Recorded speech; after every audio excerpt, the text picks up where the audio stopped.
Good morning, everyone. It's great to see you. We're going to get started.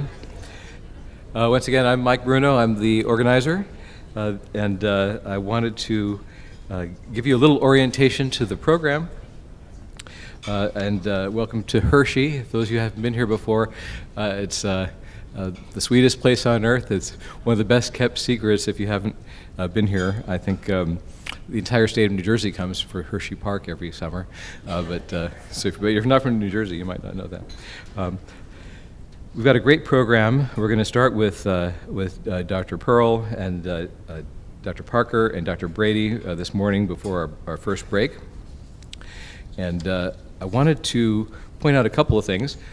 I mentioned the social media hashtags, and we'd love to have you help amplify our message today. I wanted to first acknowledge the various sponsors and support that we've had for this meeting, most gratefully. First, the Agency for Healthcare Research and Quality, AHRQ, which we all lovingly call ARC, as in Noah's Ark.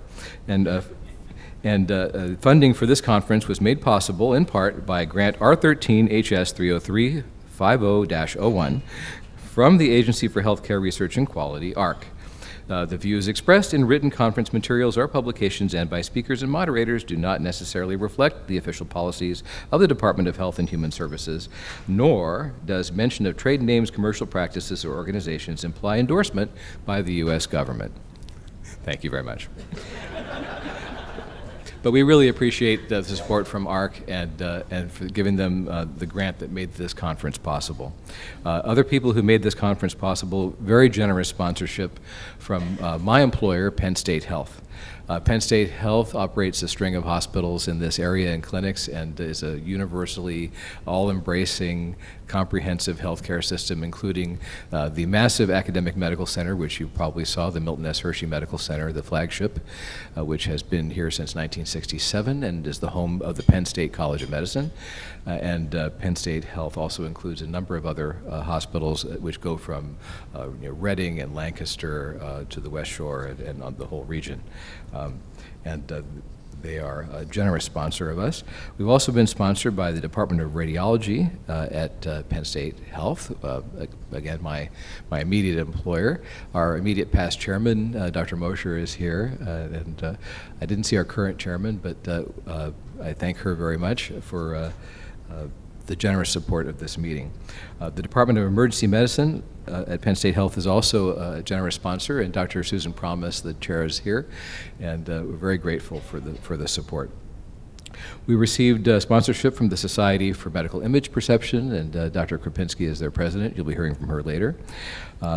Very generous support from Siemens Health and Ears, and the Siemens folks are all here, and they have an exhibit. And I would encourage you during the breaks to have a look at our sponsor exhibits. Siemens, the Leapfrog Group, Rad AI, and AI Doc, industry leaders in the AI space, especially in radiology, but in healthcare in general. They're all here, and on day 2 we're going to have an industry symposium, and you'll be hearing from leaders in industry. And because it was very obvious to us when we started planning this meeting that a lot of the important research in artificial intelligence as applied to healthcare and quality and safety was being done in industry. And to leave industry out and have just an ivory tower academic conference would kind of have been silly. So we're very grateful that Dimitri and his team are here from Rad AI, and the folks from AI Doc, you'll be hearing from them tomorrow. Linda Gangai from my health and quality and safety counterpart from the emergency department wanted to say a few words, and then I'm going to introduce our keynote speaker. Good morning, everyone, and thank you for coming. I'm amazed at the turnout. We almost sold out by like 1 or 2 for our in-person. We have a virtual group that is also watching us. But I wanted to give a special shout out to Penn State Health, especially the Department of Emergency Medicine, so my chair, Dr. Susan Promise, who not only supported financially, but also supporting me in being able to do this work with Mike. I want to just give you a little history as to how this started. So Mike and I were in his office talking about an EM radiology resident project, and we got that ironed out, and I was about to leave, and I was like, Mike, what I'd really love to see is a human factors center of excellence at Penn State Health so that we can address safety as comprehensively as possible. And he looked at me and he goes, well, let's do that. And I was like, yeah, right. And here we are 2 years later. So I have a huge thank you to Mike Bruno, and my heart appreciates him. He has done an amazing job. He's very well connected, as you can see. But this was a joint effort with my passion and Mike's connection. So a round of applause for Mike.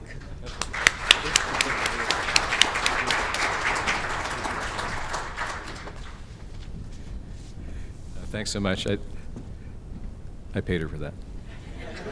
So, full disclosure.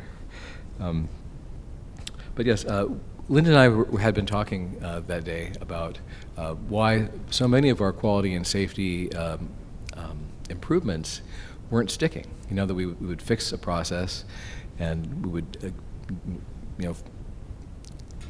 fix it as far as we knew, and yet this very similar things would happen again. And we realized it was because we weren't addressing the underlying human factors.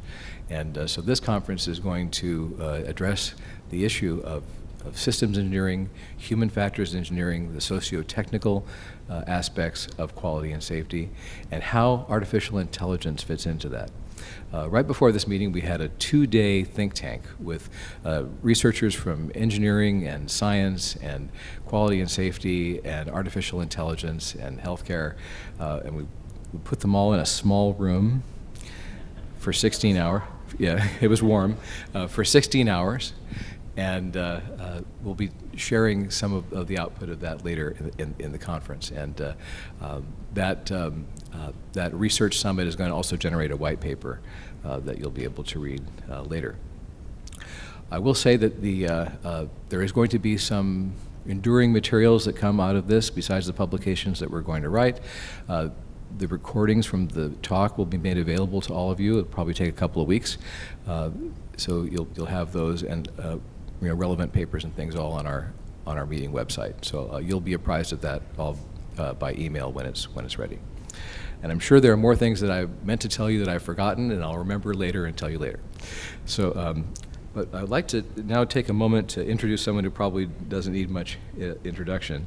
Our keynote speaker today, we're very lucky to have Dr. Robert Pearl. Dr. Pearl had been CEO of Kaiser Permanente for many years. He is a very well-known thought leader in the field, author, blogger, professor, podcaster. He teaches at Stanford Medical School and Stanford Business School on a weekly basis, which is kind of a long commute from where he lives, but he goes back and forth to teach that. He only works a 12-hour day. He's been cutting back. He told me that he does take half an hour to walk the dog.